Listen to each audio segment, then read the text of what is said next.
Good evening and welcome into March Madness. It is the Illini Inquirer podcast. Jeremy Werner, Kyle Tausk. It is Selection Sunday, and this day never gets old. And we got a lot to talk about. We're going to break down the Illini's draw, getting the number 3 seed in the South region. They will play number 14 seed Penn, which had a monstrous game today just to get into the tournament. We'll talk about their superstar who had a phenomenal game today. But Illinois heading all the way to Greenville, South Carolina. No, not heading to St. Louis. Purdue comes and steals that 2 seed to get to St. Louis. What a weekend for the Boilermakers to win the Big Ten tournament. But Illinois in a pod with North Carolina, the 6 seed. Oh, they're in the Carolinas playing potentially Carolina. And then 11 seed VCU, which stuck into the tournament basically by winning its conference tournament there at the end. Kyle, I do want to start here. We will break down what we think of this draw, which I don't think is too bad for Illinois. We'll break down what Joey Wagner got from some of the players, Kylan Boswell, some interesting insight. You'll hear from Brad Underwood here in just a moment. But Illinois just made its 6th straight NCAA tournament. Illinois is a top 4 seed in that NCAA tournament for a 4th straight year, or for a 4th time in 6 years. And despite a really concerning end to the season, all that did was drop Illinois to a number 3 seed, Kyle. So it's always worth putting in perspective of where Illinois basketball is, what the expectations are now, and that Illinois is still set up with a potentially advantageous path to the second weekend. Yeah, I mean, this is a really good Selection Sunday for Illinois to be looking up, see yourself on the 3 seed line with an opportunity where you will be the favorite to make a Sweet 16. Now, obviously, you have to go out there and perform, and nothing's guaranteed, but Illinois keeps putting themselves in this position, and I think it's a testament to the program that has been established now that, hey, you look at a 3 seed, and I feel like the overwhelming sentiment right now is more negative than it is positive. And I'm not saying that's necessarily wrong, because Illinois has made it that way, and to lose 5 year last 9, to feel like you're not the best version of yourself heading into this tournament is definitely concerning. But you still are a 3 seed. You still are going to the NCAA tournament for the 6th, what should have been 7th straight year. The 3 seed is, I mean, it's the 3rd time you've been a 3 seed or higher in 21 years. And so, those 3 times have come in the last 6 years. So this is a program that keeps getting bites at the apple, as we like to say in the past, keeps giving themselves these chances. Now you have to advance, and the expectation has now become advancing and winning, but Illinois keeps putting themselves in position to have chances. And that's a thing that should be celebrated on a day like today, when you don't have to stress about anything and you get to see Illinois with a favorable path and a chance to make some noise. You're stressing about what you're going to do when you get there because of the way you ended the season, which we talked about in the last podcast.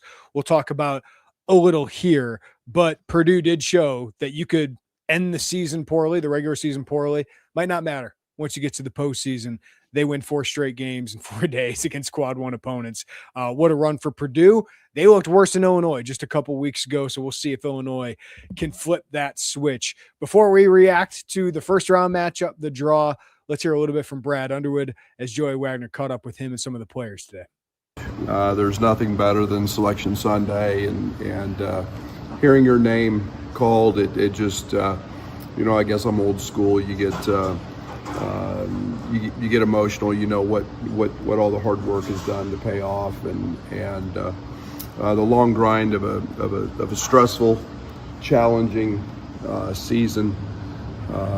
All the fruits of that come out when you hear your name called. So obviously. 0-0, everybody's got a new start, everybody's a winner. There's a lot of teams that have cut down nets and won championships. They're all very difficult.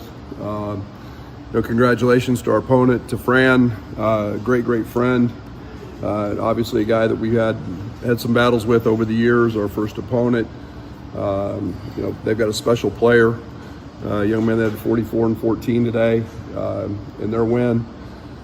So we know anytime we face a Fran McCaffery team, we've got our hands full. But very, very excited for our players, very excited for our fans, and it's a great opportunity to, just let it rip, go play and have a lot of fun. And I'm excited for our players as they've worked really, really hard.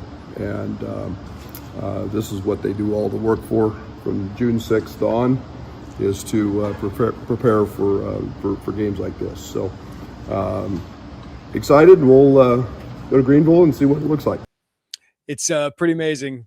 Brad Underwood's got his friend Fran McCaffery, who we saw out in Philadelphia at the Palestra, now at Penn, his alma mater, the 5th team, Kyle. He's led to the NCAA tournament. What a career for him, especially that out there on the East Coast. But obviously a really good run at Iowa that had just become stale. But he and Brad got really, really close during their time. Fran was one of the most tenured coaches in the Big Ten, along with Painter and Izzo there for a long time. So familiar face. We know the style of play they like to have there, but Illinois fans that show up can bring their FranCon meters. We know this guy really well, and I don't think it was the case of the NCAA committee being like, oh, there's a storyline. Let's put those guys in the same bracket. Just, Yale was going to be a 12 seed if they would have won today. And that was concerning to me because I liked some of the 14 seeds that slipped to a 15. But Penn hops up there. They've won 9 of their last 10. What'd you think of Fran McCaffery and Penn showing up against Illinois? I think it's interesting because, look, Fran McCaffery can coach. Like, that guy to go back to his alma mater and to lead Penn to the NCAA tournament in his first year, a team that the Ivy League's always kind of crazy because it's such a small conference and all these teams are playing each other so often.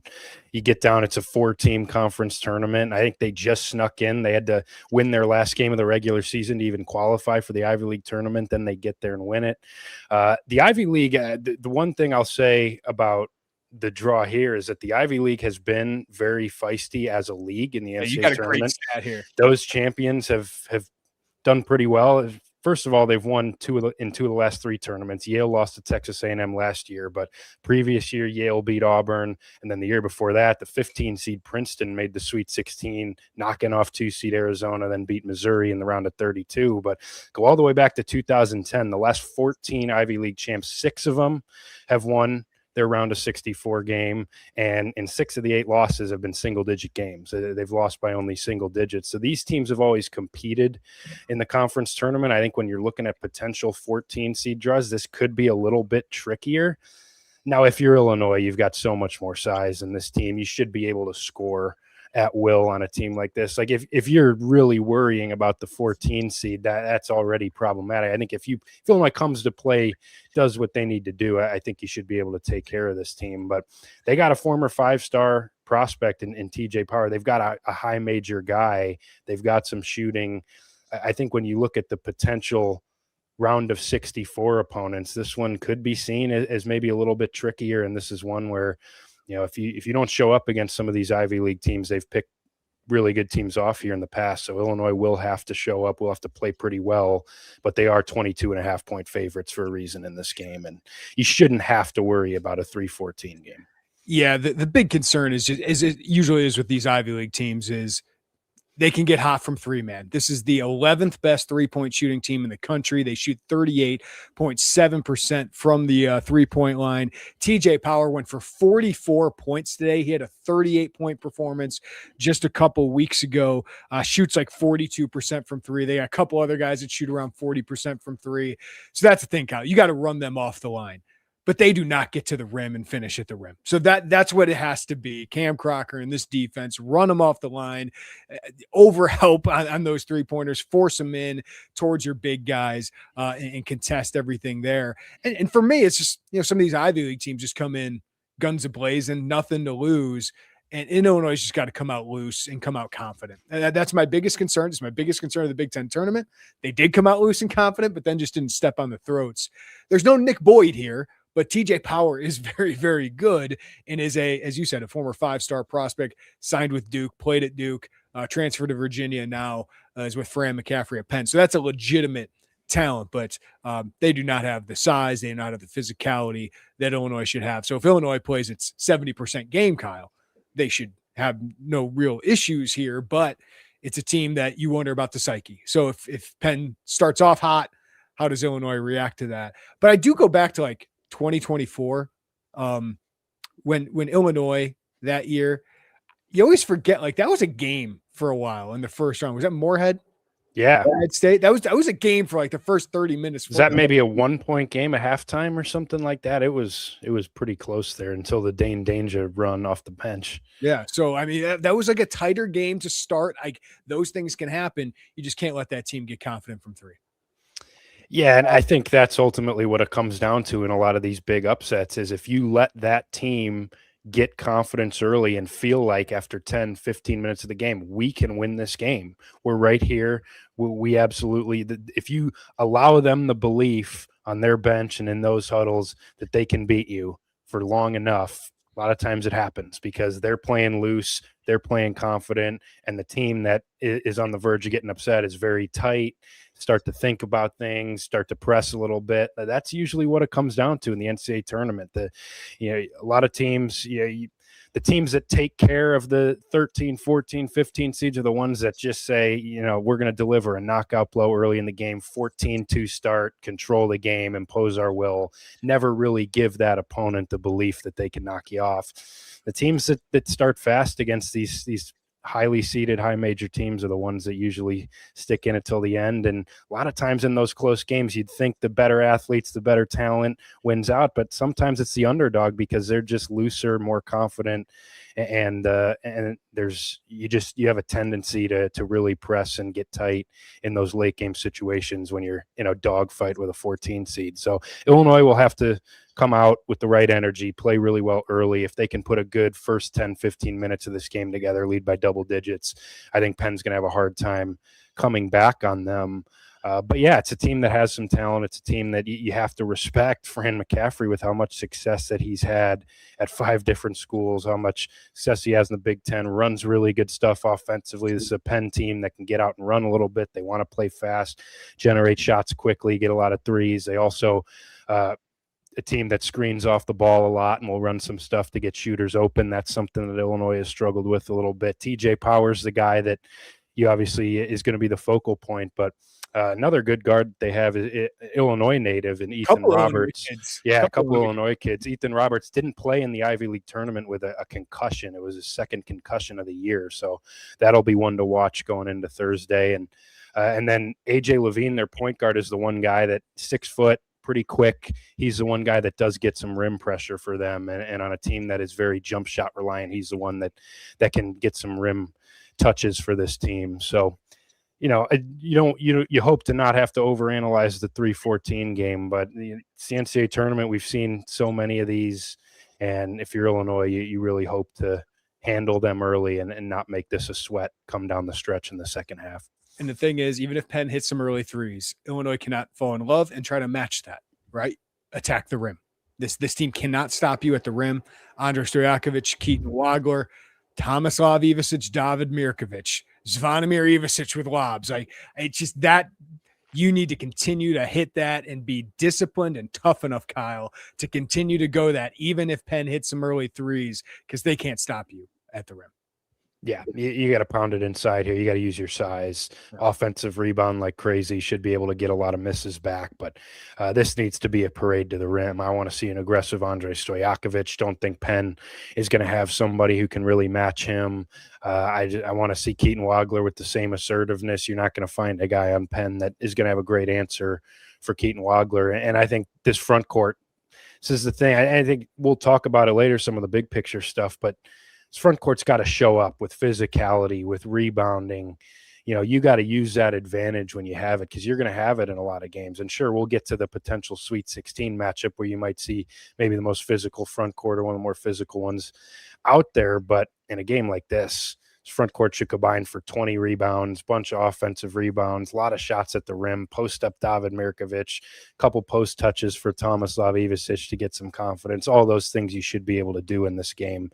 The one thing you don't want to do is settle for threes too often and really settle for tougher shots when you have such a physical advantage on an overmatched Ivy League team.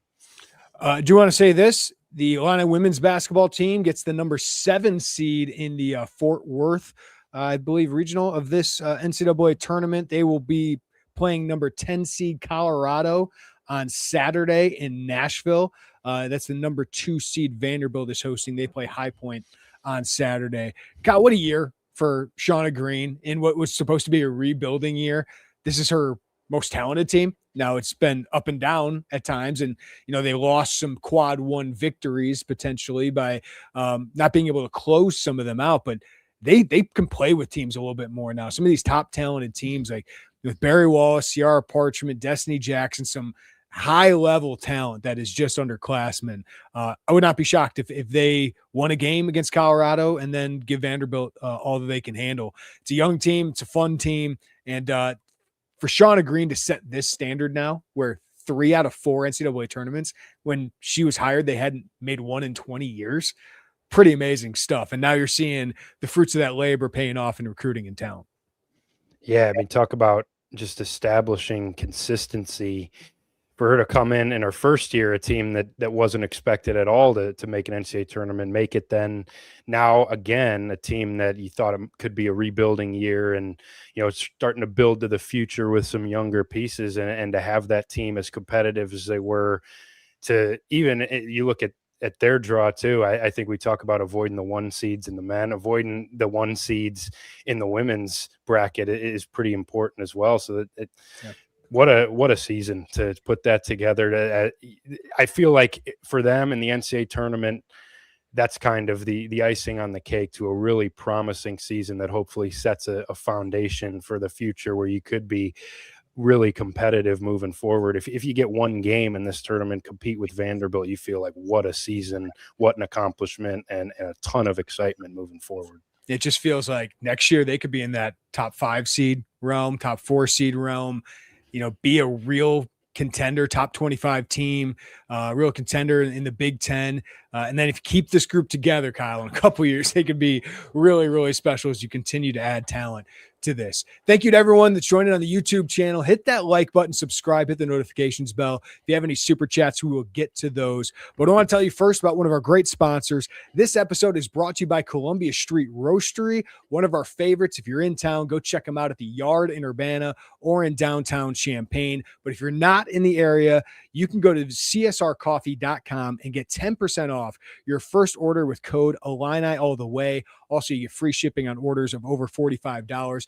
The weather is going to get warmer here in a little bit. So if you're a cold brew fan, Columbia Street Roastery has great cold brew cans that you can order online at csrcoffee.com. They're smooth, easy to drink, and for that on-the-go coffee. Also, they have great iced tea packets to make freshly brewed iced tea at home, if that's your thing. They have everyone's favorite flavors, but try out their Fiesta Mexicana. It's a sangria-like flavor with fruits of mango, lime, strawberry, orange, and peach, or go with the traditional, a good, smooth, traditional black iced tea. So go to csrcoffee.com, get 10% off your first order with the code Illini all the way, free shipping on orders over $45. All right, let's zoom out past Penn. You're in the pod with North Carolina in Greenville, South Carolina. Easy drive for all those Tar Heel fans. But you and I were chatting. This is probably the best possible number 6 seed you could expect if you're Illinois, because the Tar Heels are without their best player and one of the best players in college basketball, and freshman Caleb Wilson out for the season with a thumb injury, Kyle, unless they got to like the Final Four or something like that. And they got their task cut out for them with VCU, who's just a 2.5-point underdog in their first round matchup. So what did you make of North Carolina being across the pod with Illinois? Yeah, I think this is the best you could have hoped for, because you look at the other 6 seeds, BYU would have terrified me, to be honest with you, because it's a team that has so much talent. And I know Richie Saunders is out for the year for them as well, who was a really important player, all Big 12 guy, but facing potentially the number 1 overall pick in the draft, and AJ DeBonsa, who's averaging 25 a game, nation's leading scorer, and gives every team problems. But even beyond him, you would have faced Rob Wright, who is a jitterbug of a point guard, lives at the rim, the exact archetype of guard that I think gives Illinois trouble, and a team that has some pretty good wins this year. And when they've played well, they've looked like one of the better teams in the country. So I would have been a little bit more worried about that game.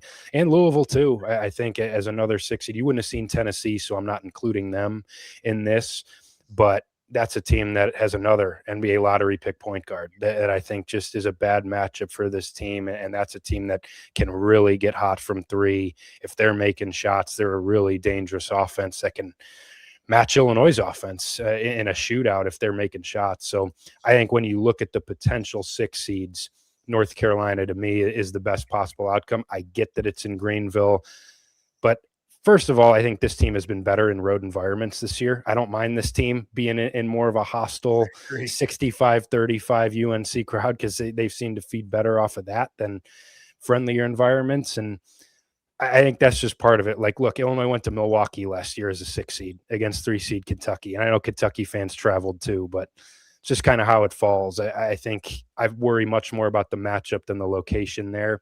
And I do think that VCU, you might get an 11 seed again for a chance to the Sweet 16, because that's kind of a toss-up game. And VCU's won 16 of 17 games to close the year, won the A-10.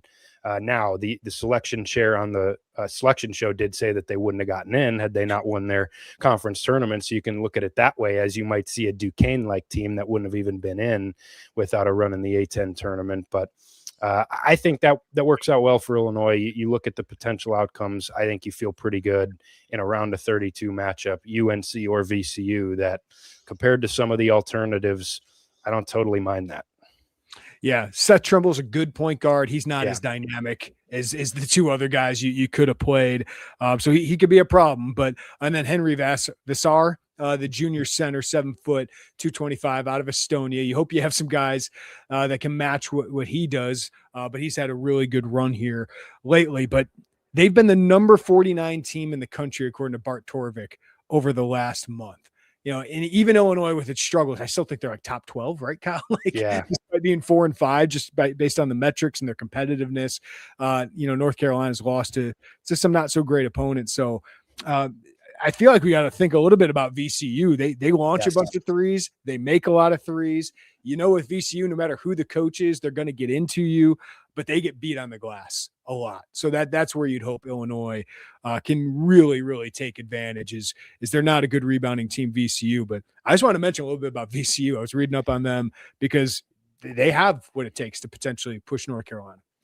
Yeah, they absolutely could win that game. Could be another situation. And this would be even far less of an upset than Duquesne over BYU was 2 years ago when Illinois, all the talk was, Illinois gets screwed because they see BYU, who was supposed to be a 5 seed, but they fall to a 6 seed and team that could shoot it really well. And all of a sudden, you're not even seeing that team. You're seeing Duquesne, Illinois. Weren't they like 13 in the Ken Pom or something like that? And we're having flashbacks. Yeah. Yep. It was all the talk was about how disastrous the draw was, and you didn't even have to deal with BYU. Now, I think this VCU team. I interrupt you for a second. Sorry, Kyle. Sure. It's just I got a thought. Like, I was reamed for it at the beginning of the 2024 tournament, but sometimes you want to keep getting bites at the apple because sometimes the bracket's going to fall your way. And in 2024, it did to get to the second weekend. Then you had a phenomenal game against Iowa State. Illinois played well in those first 2 games, but it's just like sometimes you need the bracket to fall your way, and you never apologize for it. Just get yourself in the tournament, position yourself as high a seed as possible, and then let everything play out, because you can think you have it all figured out going in. You can think you have Illinois' performance all figured out. You can think who their path is going to be all figured out, and then some wrench is going to be thrown in that. That's why it's March Madness. That's why it's a phenomenal tournament to watch, and crazy stuff happens. So, yeah, it is. But I think this VCU team is better than that Duquesne team was. I think this would even be less of an upset than that was in them taking down BYU. It's going to be probably a 1-possession spread. It's open 2.5 North Carolina in favor of North Carolina. VCU could win that game. And that's a team that has a dangerous offense. They've been playing really well. They can shoot it well. They've got good guards. Now it's a guard tandem in Terrence Hill, who's their leading scorer, and Jadarian Tracy, transferred from Oregon. Illinois saw him last year. Decent athlete, 6'6", can shoot it well. It's a guard duo that is very jump shot reliant. It's not one that's going to worry you all that much in terms of guards that are going to attack you downhill, beat you at the rim. But it's a team that when they get hot offensively, when they're making shots, they can score it. And they are a physical, up into you defensive team that can cause some issues. I don't worry as much about Illinois scoring on them. But, I think that's kind of a toss-up game and one that VCU certainly could win. And that's one of those teams that's just red hot right now, has a ton of confidence coming into the tournament. If they can ride that into that first game, then you're going to be playing one of the hotter teams that's still alive in the tournament in that next game. Who's Illinois' winning streak over Iowa? Is it up to 8 now? So you've beaten Fran several times in a row here. I'll look it up here in a moment. But if you do get North Carolina in the second round, is that avenging? Is that avenging 2005? If the refs give you some calls in that game, is that making up for? There you go. Augustine. If Henry Visar plays 9 minutes and falls out or what in that game and Illinois wins, I think maybe it does. Yeah, we'll see. It's a fun storyline. I'm sure Illini fans would love it, but we know North Carolina fans are definitely going to show up in Greenville. All right, let's talk a little bit just about. Well, I guess we should zoom out even further. It does get harder if you get to the Sweet 16 because I think the toughest number 2 seed matchup was probably Houston. Yes, for this team with Kingston Flemings, and we know how they play, the physicality they bring. Another great storyline with Kelvin Sampson going against Illinois, and how about Bruce Pearl on set at CBS saying, "I'm rooting for Kelvin Sampson." Now I think Kelvin was a little less. What he did was a little less than what Bruce did to the Illini back in the Deion Thomas era, but I'm sure Illini fans enjoyed that one, Kyle. But Houston would be a handful in the Sweet 16, but any team at that point would likely be a handful. But that's the chance for revenge of 2022 when Illinois was beat up and Houston just whipped on them. Yeah, that's really tough. And I'd be surprised if Houston doesn't make it out of that pod in the bracket. I think St. Mary's, Texas A&M, we'll see. I think Houston probably handles that and ultimately gets there. That is the tough part about it. I mean, I think it's fair with this Illinois team being a 3 seed and as much talent as they have. I don't think we're getting too far ahead of ourselves for looking at a Sweet 16 matchup here. And I do think that draw was pretty tough because, first of all, you see Houston in Houston. That is difficult. You can complain about North Carolina and Greenville. Houston in Houston for the regional is really difficult. That's going to be tough. Now, I'm sure plenty of Illinois fans will make that trip to Houston as well. Plenty but living down there, yeah. Yeah, and there's plenty down there already. But that is definitely the thing that's really difficult there. But I think matchup-wise, when you compare to the other 2 seeds, I don't like the matchup at all for Illinois. Because Kingston Flemings is a stud, maybe the fastest guard in the country. Like his first step is so quick. He lives in the paint at the rim, even more so than Nick Boyd. Like this is going to be potentially a top 5 pick for a reason. And that's a guy that is going to be really tough to keep in front. He'd be on 30-point watch in that game, I think, for sure. But also a very physical team, a front court that'll beat you up, one that you do question how this Illinois front court can handle that group, and a defense that's ultra aggressive. It's going to trap everything. Now, I don't necessarily hate that for Illinois, but they can really make Keaton Wagler uncomfortable, and you'll have to make a lot of threes to beat them. Yeah, listen, we know we're getting ahead of ourselves, but we're just looking at the bracket. If they got to here, who would they play? And I would pick Houston. I just went through a bracket run. I would pick Houston over Illinois. I have Houston in my Final Four. Kyle, I'm really a big fan of this team. I haven't given up on them. And I love the 1 seed that they got because Florida is really good and they're playing really, really well. But I will say this, if Illinois is able to get to the Elite Eight and Florida's on the other side, that's the one I think I'd want to play. Right? You've already played them. You have some familiarity against them from the preseason with the exhibition. And Illinois was very competitive, had a lead in that game at some point. Illinois is a little bit younger of a team. So just zooming out, Houston to me is the biggest impediment. Florida would be obviously hard to get to the Final Four, but like I don't see those teams as unbeatable. Right. Like I think Michigan's just a terrible matchup for Illinois. Obviously, they would not have him anyway. Duke would be a really, really difficult matchup as well. Arizona would be a very, very one. Like Florida, I don't look at as a juggernaut, even though they've played really, really well down the stretch to earn that 1 seed. So it's just, this bracket didn't set up like it was the hardest one that they could have gone through, but Houston's a tough 2 seed. Yeah, the Houston matchup's the tough part. I think getting in Florida's region is what you would have prayed for going into the selection show of all the 1 seeds for sure. I mean, I think Duke, Arizona, and Michigan have separated themselves as the top 3 in the country, and Ken Pom agrees. I know there's not a lot of Ken Pom fans out there right now. I apologize, but that means nothing, Kyle. You cool people there. Yeah. No, but you look at the net ratings and you have Duke at 38.9, Arizona at 37.6, Michigan at 37.6, and then a huge drop off to Florida at 33.8. in net rating. So there is a drop off there after the top three. Florida's the weakest one seed by far analytically. Resume wise, they're the weakest one seed by far. There was still kind of a debate even going into the show whether Houston might jump them for that one seed. So I think that part of it being in the South Regional with Florida, knowing you weren't obviously going to get the Midwest in Chicago, knowing Michigan had that locked up, I think that's the best you could have hoped for. It definitely beats Duke in the East, definitely to me beats Arizona in the West. I think looking big picture at what is it going to take for Illinois to get to a Final Four, it's really the Houston matchup that I think worries you the most. And if you beat Houston, I think obviously Florida would be a really tough game. Who knows if Florida even gets there again? Like, who knows what there's certain things that can happen, but I think looking at the one seed that you would have to conquer to make a Final Four, that's about as good as you could have hoped for. Yeah. All right. If you have any super chats in the chat, we'll get to those. If you have any questions in the chat, we'll get to those here coming up. I do want to play a clip from Kylan Boswell, shared some interesting information of what's happened with Illinois the last couple days. But before we get to that, I want to tell you guys about Omaha Steaks, because I center my meals around protein. So you need the quality protein. And whether you love smash burgers, handcrafted steaks, seafood, chicken, whatever, Omaha Steaks is the place to be. Omaha Steaks is exceptional flavor, and they're so convenient.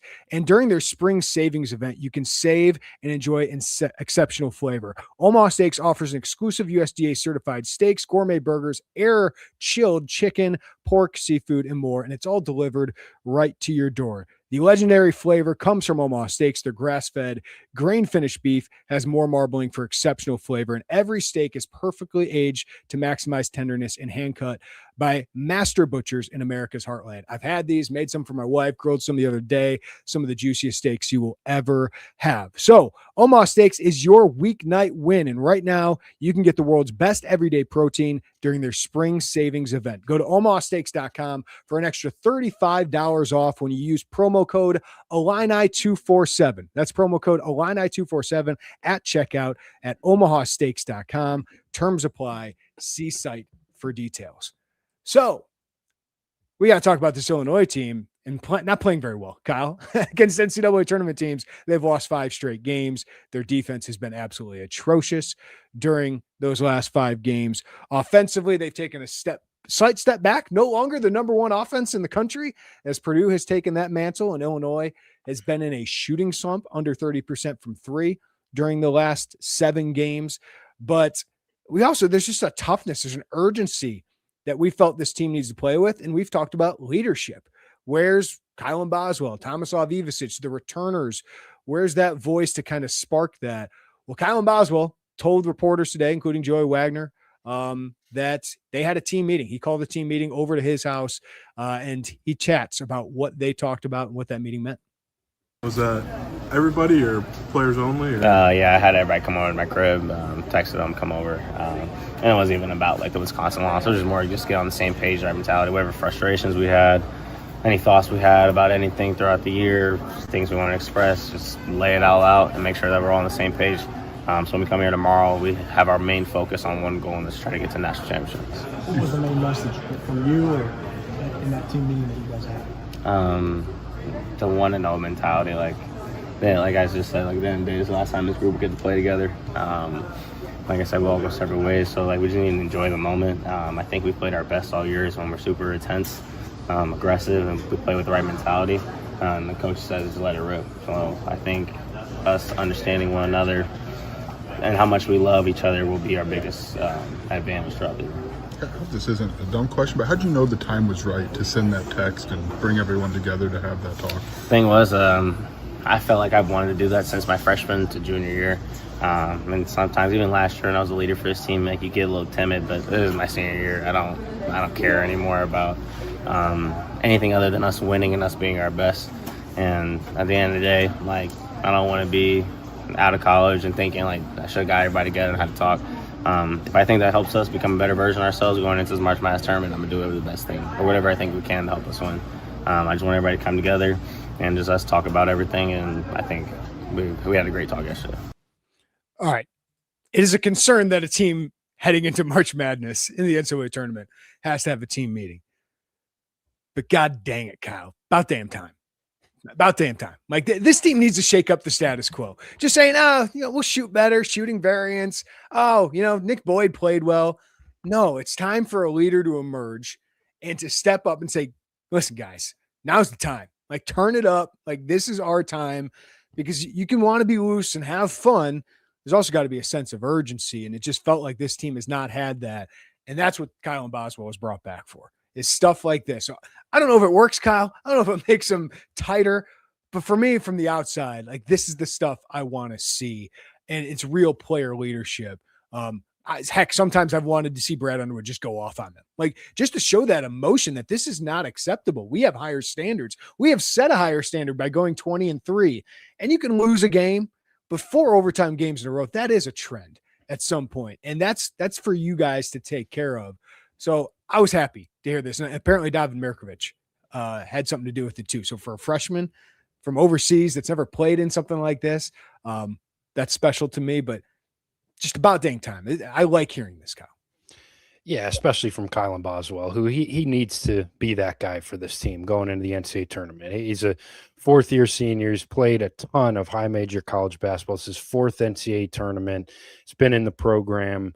Like, he's the guy to me that has to step up and be that vocal leader for this team and kind of rally everybody and just, even more so than the stuff off the court, he's got to do with his play. And I think step up and really be a tough defensive ace and a guy who does some calming veteran things on the floor. But I think seeing this off the floor, seeing that urgency, seeing him kind of say, like, look, this is it. It's the last time we get to play together. I'm a senior now. All I care about is trying to win. That's the mindset that you want these guys to have. And I think this was the time now, with that early exit in the Big Ten tournament, now having this week before you step up and really put your season on the line, and how this season is going to be defined, how this group of players is going to be defined, ultimately is really probably going to be answered this weekend and hopefully beyond. But you win these 2 games this weekend, and I think it changes the calculation. If you don't, it doesn't. And so I think it's the perfect time to kind of bring everybody together and just make sure that everybody's on the same page and you're going in with the right mentality and an understanding of what needs to happen from everybody.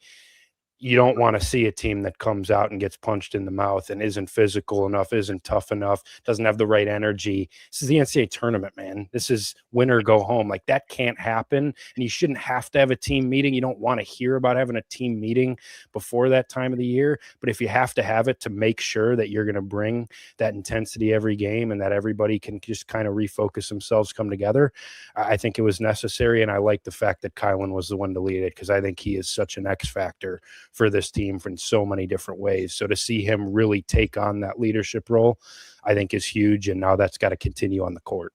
Because I think people think point guard, Kylan's very, well-spoken with us. Like, it's not he's not a naturally vocal guy. Like, he's an emotional leader, I think, on the floor, but he's not the most vocal guy. The guy who I heard throughout the summer has been the most vocal leader is Tomislav Ivicic.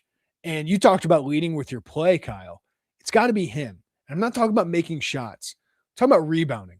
I'm talking about when you get the ball in the post, back somebody down that's smaller than you and go take it when your team needs a bucket. And he had a few of those moments in the second half, had a huge bucket late in that game to keep the game tied. Like, those are the things you need from the guys who have been there. And Tommy and Kylan were awesome in the NCAA tournament last year when the freshmen struggled against Kentucky. Those guys were keeping you at least somewhat in the game. So those are the guys that need to play, because Keaton's never been there. David's never been there. I don't worry about David on any stage at this point, but those are the guys that got to be your floor lifters and the guys that lead you through this experience. So I like hearing that from them. Now they got to back it up on the court. But this is it, man. This is legacy. Kyle and Boswell coming home. How much are you going to be remembered if you just have 2 wins in the NCAA tournament over 2 years at a program that wants to make the Final Four? Kyle and Boswell legacy would be shutting down Seth Trimble to get to the Sweet 16, shutting down Kingston Flemings, right? Making some buckets against a Houston team. That would be Kyle and Boswell legacy kind of stuff. Like, You mentioned Dane Dange is remembered fondly for his postseason play, Big Ten tournament, NCAA tournament, and he left. But like those are the things you remember. Now's the time for those guys to step into those moments. It's not easy. Most of us can't do it, but this is what you sign up for, man. When you come play at Illinois and want to win national championships. Yeah, and really it's those two guys that I think are going to swing this for Illinois, because I think we have a lot of trust in Keaton Wagler showing up and making a big offensive impact. Now you need him to hopefully be the superstar version of himself and give you big performances, make some more shots. Yes, that's a big part of it. And David Mirkovic has to be better than he was for the first 40 minutes against Wisconsin. Those two guys have been pretty consistent all year. You haven't had to question how often they're going to bring it and what their impact is going to be. The guys that haven't been as consistent, especially of late, and have kind of faded here down the stretch, are your veterans. And good news is that both those guys, Kylan Boswell and Tomislav Ivicic, were outstanding in the NCAA tournament last year and have been here before and hopefully can rise to that moment. But those guys have to be good if this team wants to make the second weekend and hopefully compete with a Houston or a Florida. You need the absolute best version of those guys. And yes, you need the leadership and some of the intangible things that come with being a veteran presence. But you need those guys to play really well. You need those guys to play good basketball. You need Kylan Boswell to step up and not shut down these guards, but really give you some defensive resistance and, be physical and just give you somebody that you can trust at the point of attack defensively to slow down really good lead guards, because you're going to see them here throughout the draw. And Tomislav Ivicic, you can't question after a game if he was physical enough, if he was tough enough inside, if he showed effort on the glass. Like, he's got to bring that, and hopefully the shooting comes with it. But even beyond the shooting, like, that guy's just got to bring it with his play in the front court. So yeah, I think those guys, if those guys are good, I feel pretty good about this Illinois team. If those guys are what we saw against Wisconsin, what we saw down the stretch of the year, I have a lot of questions, and I get very worried about where the season's ultimately going to end. All right, let's talk about what the staff needs to do, Kyle, because Brad Underwood has pressure, a lot of pressure, right, on him to get a team that at one point this season looked like a true Elite Eight Final Four contender to the second weekend. I think it's really important to continue that. Otherwise, this fan base is going to be really upset, understandably so, with the expectations that you've set with this program. And at some point, you got to get to more Sweet 16s. You got to get more bites in the second weekend. And let's just be honest, Kyle, the feeling of a fan of being done after 2 or 3 days in the NCAA tournament compared to that whole week of celebrating your program, going to Houston this year, like, that's an experience that you can't trade for the world as a fan. And then you just get a chance to make that run to a Final Four. So those things are huge for this program. You got to do that more and more. But what would you say are things that Brad and his staff need to do heading into the NCAA tournament? I think the number one thing is that you have to, we've heard Brad so often lament that this team isn't nasty enough and that this team hasn't brought the intensity that they need to. That can't happen. And a lot of that's player driven too. Like, if you're a player, you got to bring that. But I think you want to see the team come out with the right energy in these games and be prepared to play and not get punched early in these games. But I think as you go along, like, you want to play to your strengths and you want to stick to those strengths. You want to use the size on this team. You want to be able offensively, I think, as we've come down the stretch of the season, I do think for as well as this offense has operated all season long, this team has fallen in love with shooting a little bit. And this team hasn't quite used the physical advantages that they've had enough. And I think part of that is coaching as well, and being able to give guys those opportunities and be able to do what you do best on the biggest stage and to play to your identity as a team on the biggest stage. I think that is really important. And look, I think it's, you look defensively and it's tough to come up with, like, here's the perfect way that this team has to play. Here's the perfect game plan that you have to have. But I'd like this team to just be as simple as possible defensively in this tournament. Just unleash guys to say, hey, go guard your man for 40 minutes. And, I don't want a bunch of exotic stuff here. I don't want a bunch of thinking to have happen. I don't want a bunch of breakdowns that we're talking about after a game. I want this staff to empower Kylan Boswell to say, go hound Seth Trimble for 40 minutes. I want these bigs to be unleashed to say, go alter every shot at the rim for 40 minutes. Like, I think you just want to allow your players to do what they do best. You don't want to overcomplicate things on this stage. And at the same time, I think you do need to be quick to adjust. And that's something that Brad Underwood has had questions about as well. So that's things that'll have to happen throughout a game. But, I don't think there's a magic button that has to be pushed here. I think every game's different, but I think the biggest thing is you need to play to your strengths, do those things well, empower your players to be at their best, and ultimately come out and play with the right intensity in all these games. Over the last 8 games, I have it at, I can widen it out here. Illinois has the, let's see here, free throw rate, 290th free throw rate in the country. Don't like it. Need easier buckets. They're losing the free throw battle too much. And that's why, like, one thing I would consider is getting Andre Stojakovic back in the starting lineup. One, it's your best defensive lineup when you have Andre and Kylan in. Now it's your potentially worst offensive lineup, Kyle, because you don't have as much shooting. But especially in these first 2 games, I want some aggression to the rim. And I think Andre's healthy. I think he's got that mentality to do it. I'd like this team to run a little bit more. Because I know Keaton plays best when he is in, the half court and doing his thing. But if you're going to make such a big focus on rebounding, you got Kylan and Andre out there, I'd say go. Because when Andre's put his head down, man, those have been easy points when Illinois need it through some of this. So that's one thing I would consider. It's not, Jake Davis didn't do anything wrong. I just think Andre Stojakovic is a better player. I'm more focused on defense, and I'm more focused right now on getting the ball to the rim, because I still think this team's going to be able to shoot. But you got to continue to do that, Andre. Don't settle for those corner threes. Sometimes I just want to continue to see him ram his head, because I think that's been a big boost to an offense that's not been quite the same shooting the ball.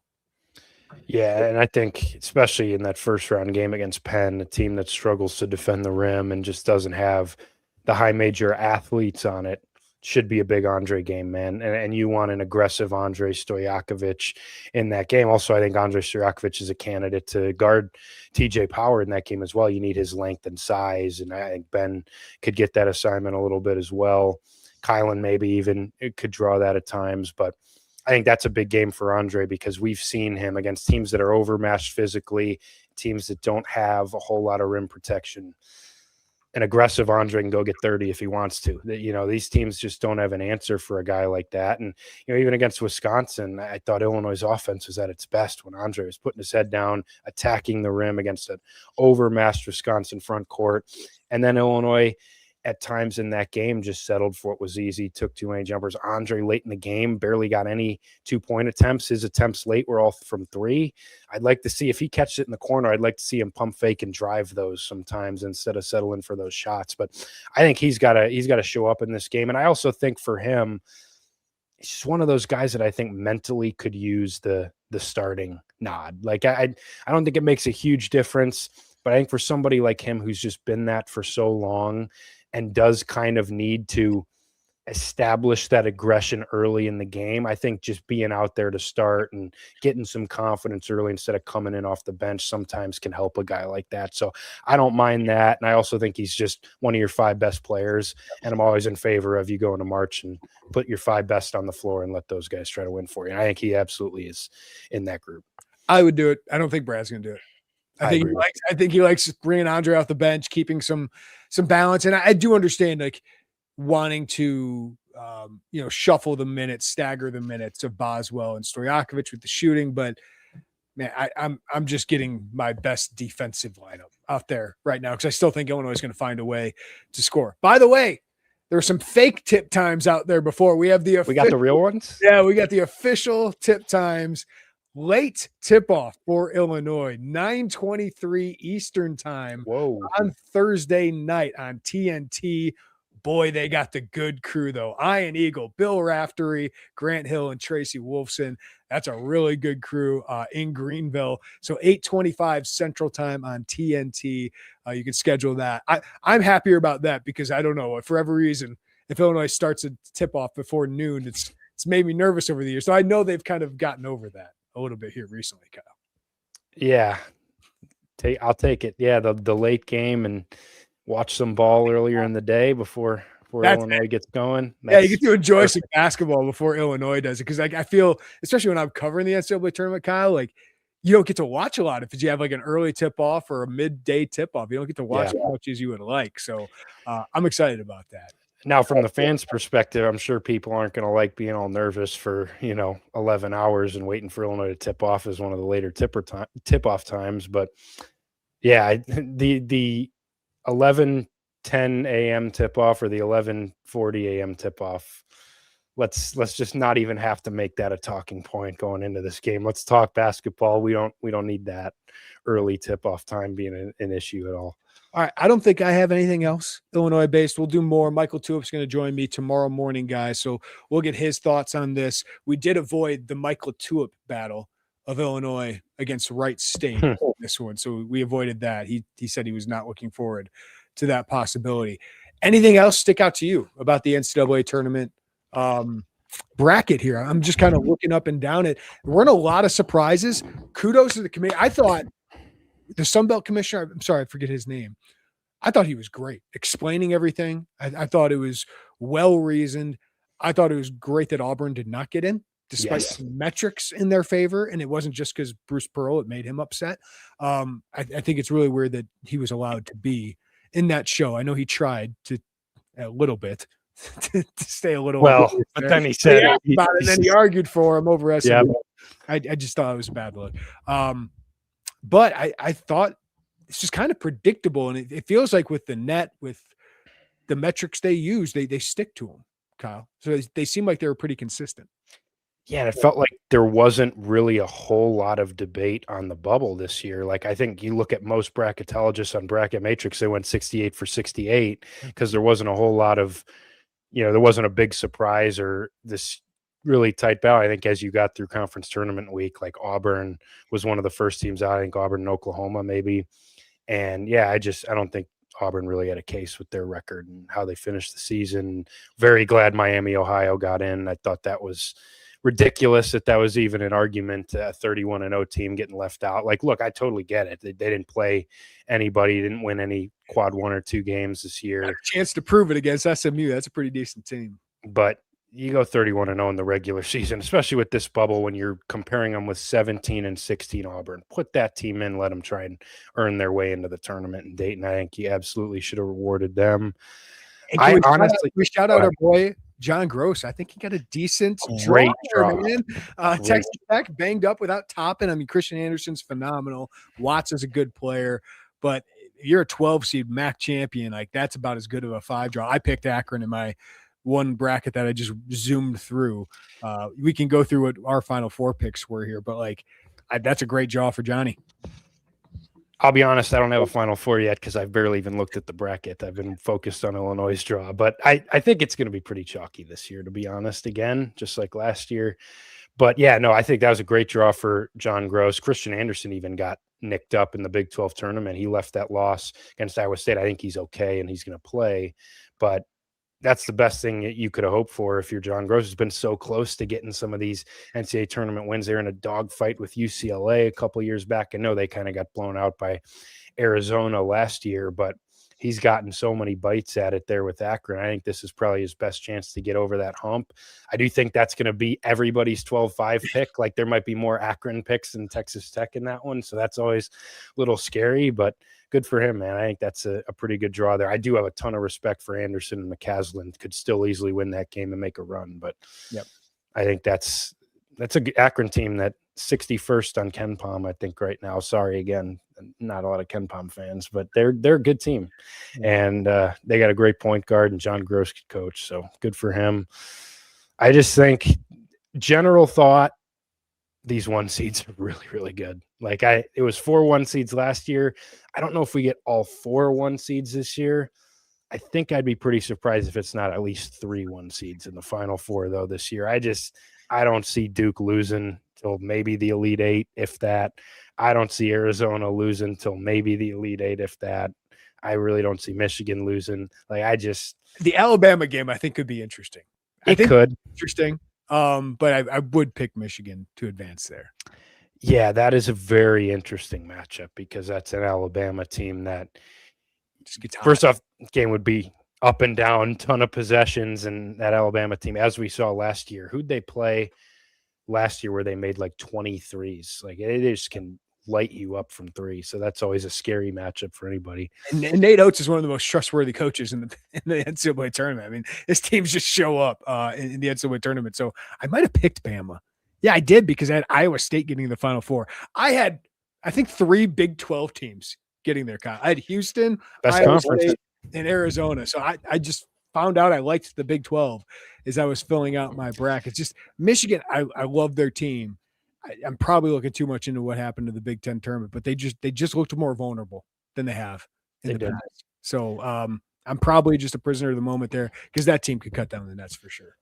They could, yeah. I do think the LJ Kaysen injury for them is significant. Like that was a guy who was coming on and just gives them the continuity in that second unit from a guard spot where now you have to really put all your eggs in the Elliott Cadeau basket, who I think he can be a little bit more inconsistent. He was pretty good in the title game today, but I think that hurts their depth a little bit because depth was a big part of what they do.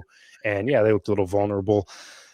I think first off, one note I have is Wisconsin, Arkansas, round of 32 game. If we get that, maybe the best game of the first weekend right there. St. John's, Kansas too. I circled both those 4 or 5s. It's like, sign me the hell up. That Wisconsin, Arkansas game, if both those teams can escape their first round games, probably the 2 best backcourts in the country, I think. Nick Boyd and John Blackwell, and then Darius Acuff and Malik Thomas. Wow, would that be fun? That would be an unbelievable game. Might get to the hundreds in that one. Was it the I mean, that was the game that Josh saw Brad, right? When it was, who did they play? Michigan? Yeah. SFA, Oklahoma State, Michigan. Yeah, Oklahoma State, Michigan. Yeah, they scored like 90-something points. He's like, that guy. I need to talk to that guy. Yeah, that was the number 1 offense in the country that year too. But yeah, they lost that game to Michigan. It's tough because so you're going Duke, Arizona, Iowa State, Houston. Yeah, I should pick Michigan. I just picked Bama. I don't know. I think it's the Nate Oates thing. It's Michigan looked a little more vulnerable. I haven't done the matchup. It was just my gut feel bracket. Yeah, and I had Alabama beating Michigan and Iowa State beating Bama. I like that. So I had Houston, Bama, Duke, Arizona. Yeah, I like that because it throws another wrench into it. I think my gut feel would be Duke, Arizona, Michigan, Houston, which is so boring. Just please insult me for how boring and chalky that is. But I just think there is a top tier in the country. And I just think those 3 1 seeds, we talked last year was similar where those 4 1 seeds, it just felt like they were a class above everybody else. And then you tried to talk yourself into certain teams winning. All 4 1 seeds get there. I think for those top 3, I think Florida's more vulnerable, and I really do like Houston. I think Illinois' region could get a little crazy. I just think those top 3 teams have such a high floor. Like I'd be pretty surprised if any of those teams doesn't make the Elite 8, and then you get there. I think those teams are so good that I'm going to take them to get to the Final Four. I have Purdue and Michigan State in the Elite 8. I did not have a Big Ten team in the Final Four. I do like how that sets up for Purdue. They had a great weekend to win the Big Ten tournament. Boy, how quickly I flipped on them. Yeah. The way they played, like how hard they played, how physical they played. They actually cared about defense. That's the stuff you want to see from Illinois. Yeah, man. They played really hard in that tournament. They got Oscar Clough playing his butt off inside, giving them a tough rebounder, and he was playing really well. Yeah, those seniors played well. I've even felt that way going into the Big Ten tournament. Like as bad as Purdue had been, and there were serious issues there, and there are still limitations with their roster. I entered the Big Ten tournament feeling like there's no way I'm giving up on this group. This is not how they're going to go out. And sure enough, I think they rallied there, and I think their pod sets up really well. I have them in the Elite 8 too, just at first glance. I think they can beat Gonzaga. I don't worry all that much. Now, Missouri and St. Louis is a little bit interesting, but I don't think that Missouri team is all that good. Might lose to Miami. With them. No. Yeah, so I like Purdue meeting Arizona in that region. Michigan State is just tough because I just don't love their ceiling, but I do feel like similar to last year's team where it just felt like They just took care of business, got to the Elite Eight, overpowered teams with their physicality. And then once they met that elite tier of team, they just couldn't quite get there. They weren't quite good enough. Feels similar to how it probably will go for them this year as well.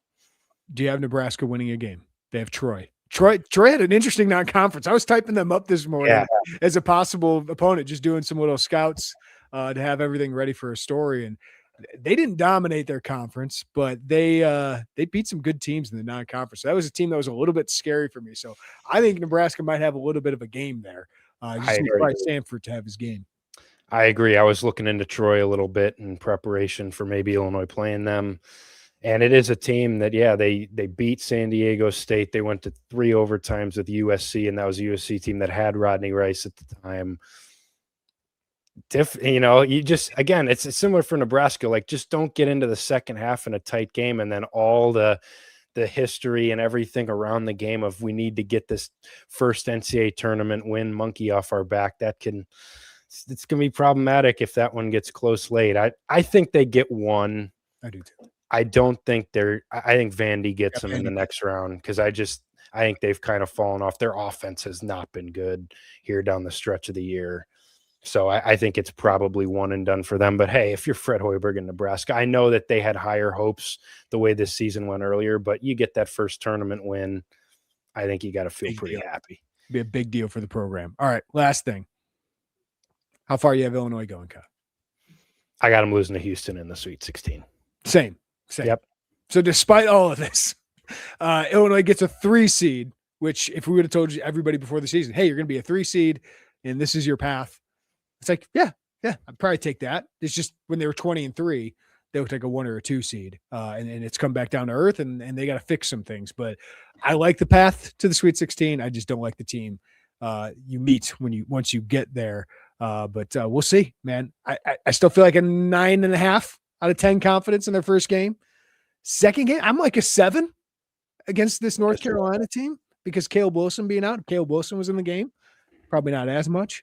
But, then you get to Houston. It's obviously below 4 or something like that. But I like the draw. I think it ended up working out well. Now we'll see which Illinois team shows up. Yep, and you got to bring it. You got to bring it for every game. You got to bring it for 40 minutes.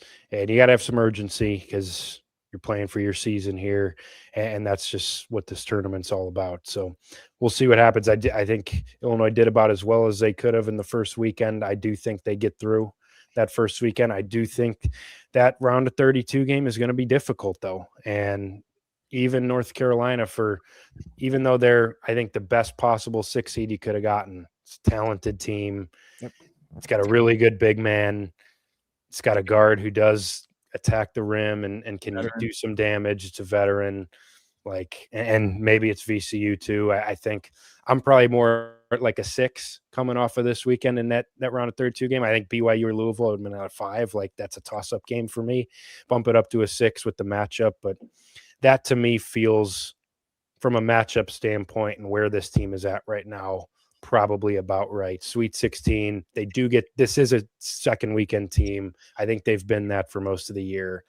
At one point, I think you could have dreamed bigger, and I do think a loss in the Sweet 16 would be a very interesting success? Yeah. Conclusion on the season, and that's a discussion we can have at the time. Let's have it then. Yeah, let's wait till then. Let's get there first, beat Penn first, take care of that game, survive and advance, and if Illinois is still alive next week and gets a crack at Houston, it's just fun and great opportunity. So let's do it. March Madness, man, greatest time of year. I cannot wait for it. Last thing, I'm giving some fan service here. Is it a good thing for Illinois to get outside of Big Ten referees?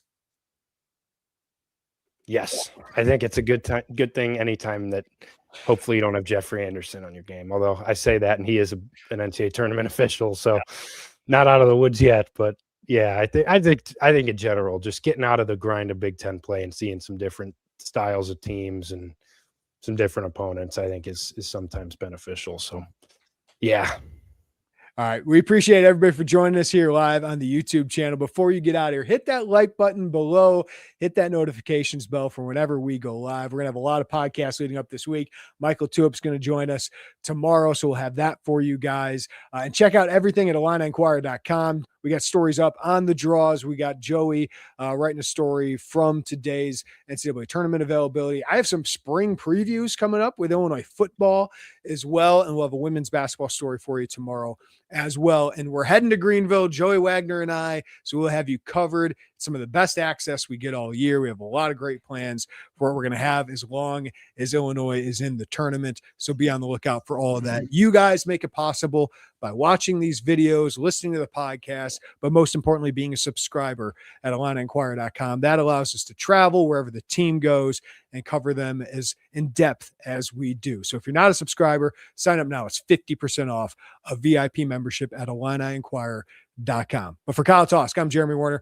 Everybody have a great night. Take care of each other, and we will talk to you next time right here on the Illini Inquirer podcast.